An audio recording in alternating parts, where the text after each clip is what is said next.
I'm Marta, 36, a stay-at-home mom in Minneapolis, Minnesota, and I've carried a secret that's weighed on me for years. This is the story of how my life unraveled through a choice I made, a choice that led to unexpected consequences and a new beginning. My husband, Peter, and I have been married for 12 years. He's a quiet accountant, steady and kind, with a love for fishing on Lake Minnetonka. We have a small house in a suburban neighborhood, where kids play in the streets and neighbors wave hello. Life was comfortable, predictable, until Tom moved in next door. Tom, 38, a rugged contractor with a charming smile, became a friend over barbecues and borrowed tools. It started innocently, coffee chats while Peter was at work, laughter over shared jokes. But one rainy afternoon, 2 years ago, it shifted. He helped me fix a leak in the basement, his hands steady, his proximity intoxicating. We kissed, and it spiraled. For months, we met secretly, his garage, my kitchen when Peter was out. The thrill was addictive, a escape from my routine. Peter noticed my distance but chalked it up to stress. I felt guilty, yet couldn't stop. Then, 6 months ago, I missed my period. Panic set in. I took a test, positive. My heart sank. Was it Peter's? Or Tom's? We'd been intimate with both around the same time. I didn't know, and the uncertainty gnawed at me. Minneapolis's winter winds howled outside, mirroring my inner storm. I decided to stay with Peter, hoping to salvage our life. But first, I had to tell him. That night, I sat him down, my hands trembling. "I'm pregnant," I said, my voice breaking. His face softened, then froze. He knew, he's been infertile since a surgery years ago. The silence was deafening, his eyes searching mine for truth. I couldn't meet them. This was the moment everything changed. Peter's silence after my confession hung heavy in our Minneapolis home. Weight of my secret crushed me. He stared, his brown eyes narrowing. "Pregnant," he whispered. "But I can't," his voice trailed off, the realization dawning. I nodded, tears welling. "I'm so sorry," I choked out, but the words felt hollow. He stood, pacing, his fishing hat still on the table from an earlier trip. "Who?" he demanded. I couldn't answer. How could I admit it might be Tom? The affair had lasted 2 years, stolen moments in his garage or my laundry room, passion fueled by guilt and desire. Peter's infertility, a fact we'd accepted with quiet sorrow, now screamed betrayal. I begged him to let me explain, but he walked out, slamming the door. The next day, I ended it with Tom. "We can't anymore," I said over the fence, my voice shaking. He protested, his blue eyes pleading, but I was firm. He left for a year-long job in Seattle, his truck disappearing down the street. I hoped distance would heal me, but the pregnancy grew, a constant reminder. Peter returned, cold but silent, sleeping on the couch. I told him I'd stay, raise the child with him, but he saw through it. One night, he packed a bag. "I can't trust you," he said, leaving me alone with my swelling belly. Minneapolis's snow fell softly, burying my marriage. I was relieved Tom was gone, but the child's paternity haunted me. Was it his? I didn't know, and the uncertainty fueled my nights.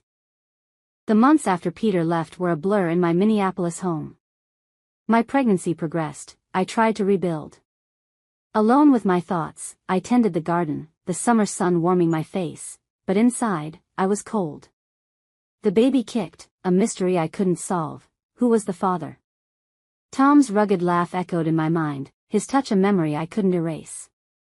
Peter's absence stung. He'd moved to a friend's place, filing for divorce. I signed the papers, tears staining the ink, knowing I'd lost him. My neighbors whispered, their glances sharp, but I kept my head high. Tom was in Seattle, out of reach, and I hoped he'd stay there.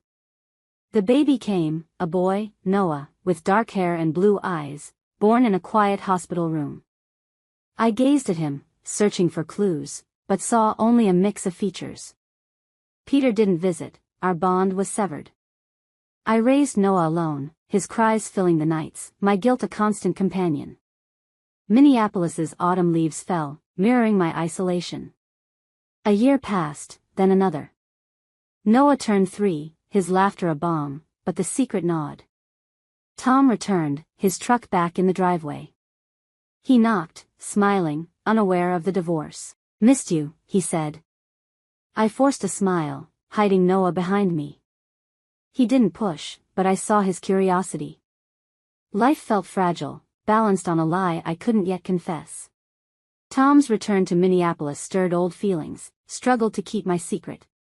He'd visit, bringing tools or beers, chatting over the fence. Noah, now 3, played nearby, his blue eyes a mirror to Tom's.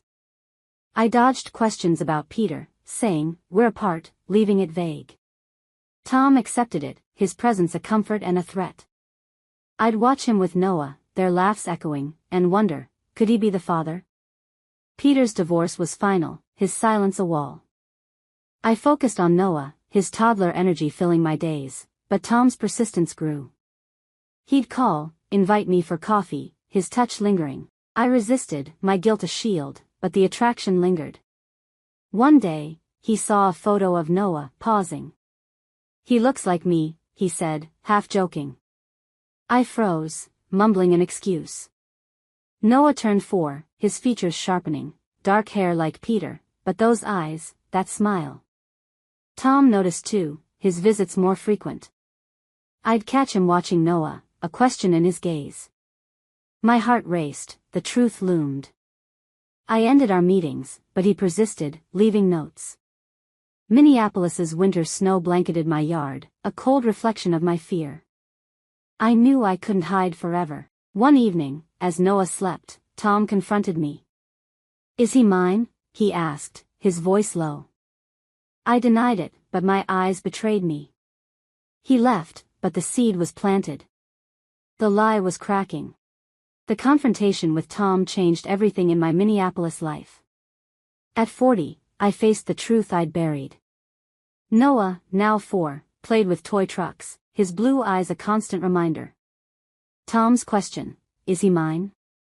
haunted me. I avoided him, but he kept trying, notes slipped under my door, calls unanswered.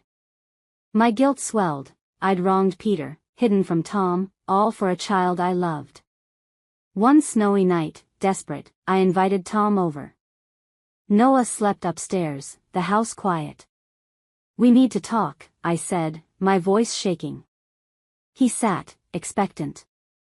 I confessed, my affair, the pregnancy, my uncertainty. I didn't know who the father was, I admitted, tears falling. "But his eyes, they're yours." Tom stared, shock turning to joy, then anger.